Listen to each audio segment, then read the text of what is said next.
did this game mean to you as a coach, other than what, the regular meaning of the game? Yeah, they've always done a great job, man, of really spreading the floor, playing small ball.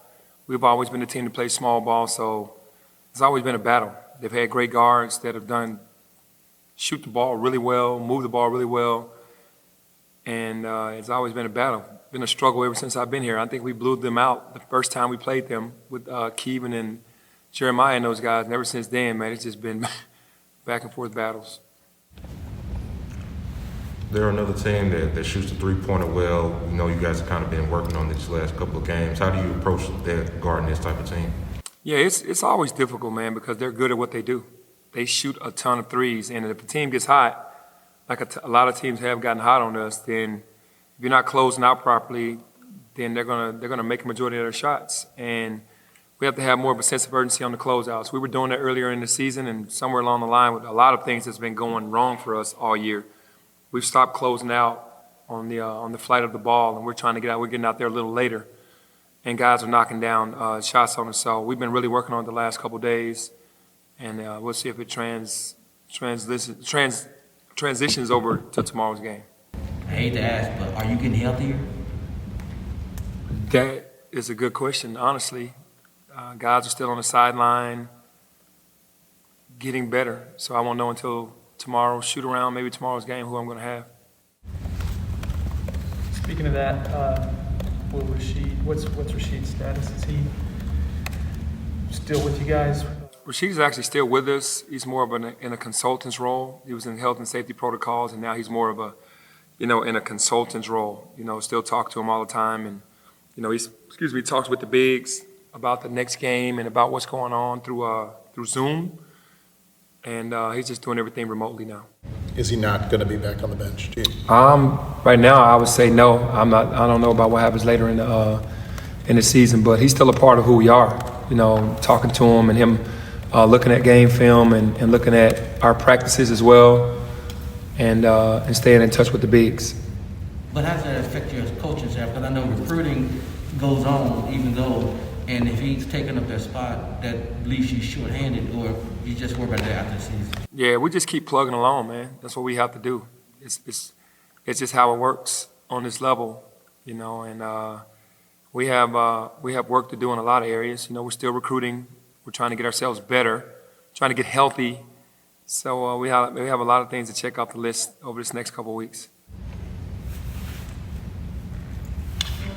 A couple weeks ago, you mentioned closing out the games and wanting to be better with that as a team.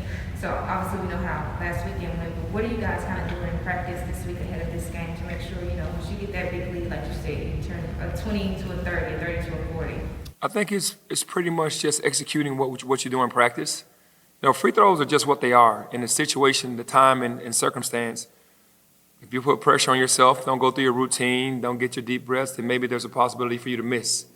At the end of the game, when it's time to get the ball in and secure the ball past half court, out of a trapping situation that you worked on all week, you have to do that. And you work on it, and then when it gets into the game, that game action, either puts fear or it's opportunity. And you just can't turn the ball over. You got to get it past half court. They're probably going to foul. If not, they're not going to keep trapping. Then you get into some offense. Then you have to execute. So we're well prepared in those areas. We just have to execute when the game starts. And it gets disheartening sometimes at the end, missing free throws from guys that we know that shoot free throws really well. And also just a lot of teams don't press us. They're starting to now, but protecting the basketball and just getting it past half court with understanding that they're going to press, and then just, understanding the preparation is there and just going out and just handling the situation. What's the mood of the team, and if it's down, what do you do to say to them to make sure that it doesn't get too high or get too low? I think right now they're pissed off, to be honest with you. They know we've let some games go, even though since conference has started, we haven't had our entire team. I can say with the utmost confidence that if we had our entire team, no one ever would have had COVID, and we went through the Alabama game, through Tennessee. I feel like we'd be undefeated this year still. I really do, because we had momentum after the Alabama game. The COVID pause, lost momentum, and then the injuries. You don't know who you're going to have. And then Josh getting kicked out of the game really hurt us because we lost another body. And at the end of the day, no one cares. You lose those games, and you got to keep plugging along. So I think right now it's more pissed off. Right now, you're still in the picture. You know, you still control your destiny. The only thing you have to do is win.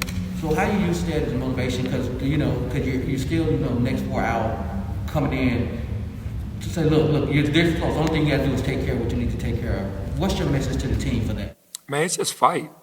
I don't think every possession we go out there and compete every possession. That's what my teams have done in the past. They just fight, disrupt and fight. And this year, with having two 17-year-olds and Jalen turning 18 a couple months ago, and a 19-year-old now, Josh playing a lot of minutes lately, it's the experience that's kind of getting us. I was watching Texas Tech yesterday, and they flashed the ages of the guys that were on the floor, and they were 23 and above.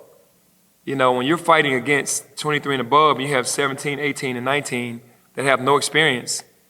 It gets kind of tough, but that is no excuse because now your veterans have to step up in certain areas and help pull those young guys through because they're all talented, our guys. So, man, you just got to go get it done. Sorry if I missed this, but I know you said Rasheed was dealing with COVID stuff before. What specifically is it? What is keeping him from being able to? Is it his decision? Was it your decision? No, I think it was more of just a mutual decision with his health and safety, and in that area. And then I said, hey, can you just be a consultant, basically from remotely to still stay in with us. We still want your opinion and your assessment on what's going on. Get on Zoom with the guys to talk about the bigs, like as if you were at the scout. The same thing he would do if he was here. So do you guys have a vacancy on the coaching staff now? He's still the coach, right now, even though we're saying he's more in a consultant role.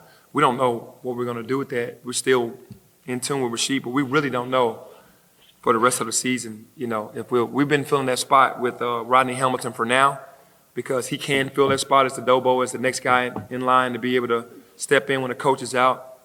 And we don't know, for the rest of the season how it's going to go. Rasheed's your energy guy in practice, and your practice dictate how you do the game. So who's taking over that role? I know because all your coaches have different roles they're doing. Mm-hmm. Who's doing that to make sure the energy is up in practice? Because practice dictates what goes on. Yeah, we all are. I mean, we understand that that what we have to do, and the guys understand that they have to come in and be ready. But basically, me, the leader of the team, I have to make sure that they're upbeat and understanding what's going on, man. You shouldn't have to coach energy because that's one thing you can bring to the table every day, a positive mindset and energy. So, but we get the guys up, and they do a good job of, being upbeat and seeing the film and losing games that we feel like we shouldn't lose, whether we're down 3 or 4 people or not. And it just gets frustrating to them and to us. And that turns in, to the anger, and then they come to practice ready to practice. So the practices have been good. I asked Jalen about the three-point defense. Obviously, Kendrick Davis and SMU's coming in. Do you think that you will drastically alter anything about how you defend the three, or is it more of just getting guys healthy and the law of averages playing out or anything like that? Well, obviously, when we're starting 3 freshmen, and then if you add Earl, who only played 7 games at Miami, maybe he's the 4th freshman. So we start with 4 freshmen.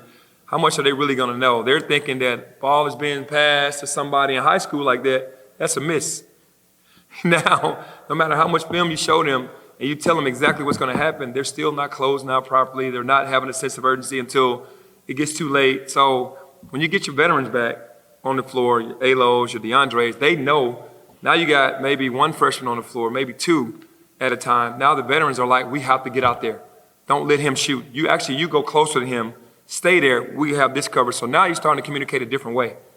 The freshmen are all in the paint, looking wide-eyed and like, what's going on? And everything is a shock to them. And I've asked all of them at separate times, does this league, did it shock you? And they all said the same thing, like we didn't know how much older this league would be.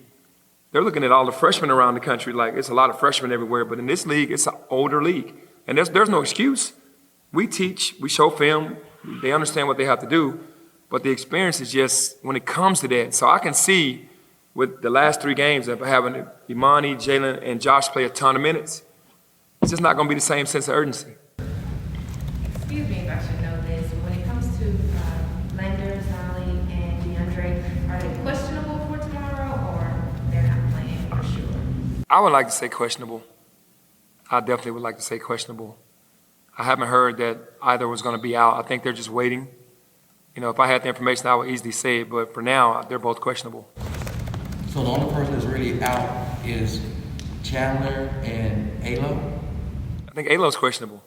I think Alo is questionable, so that's a good sign if he's questionable, so we'll see. But Chandler pretty much and Jaden are the 2 that are out for sure. Everybody else is questionable. Did he just re-injure or re-aggravate something from a couple of days ago? You know, like he was in the last game effect form, or did it was something With Jaden? with Jake? Yeah, Jaden tried to play through. He has a stress reaction right below his patella, and it's like shin area or whatever, and it's close to being a stress fracture, and it's like it's bothering him. So he tried to play at UCF and damaged it more, so that pushed him back, trying to play because he knew we were down some guys, and he's probably going to need another week.